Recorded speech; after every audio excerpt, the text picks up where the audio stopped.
অবস্থা আছে আর অসুবিধা দেখতে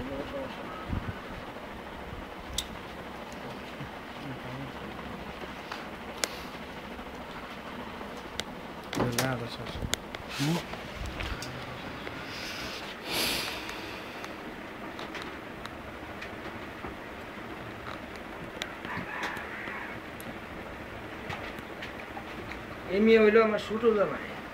এমনি হইলো বড় কি করে বাইরে তাই গুনগুনি বাইরে কোন দেশে আছে সৌদি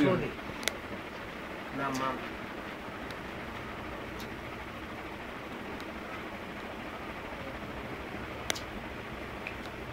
এমিয়ার বাড়ি এলো জামুনপুর এমিয়ার বাড়ি এলো মেনাগড় পরিবারি তারা কাশিমপুরই ছিল এখান থেকে সাইরা এখন পরিবারি দক্ষিণে দক্ষিণের যে বাড়িটা হ্যাঁ এই লাখ দক্ষিণের যে বাড়িটা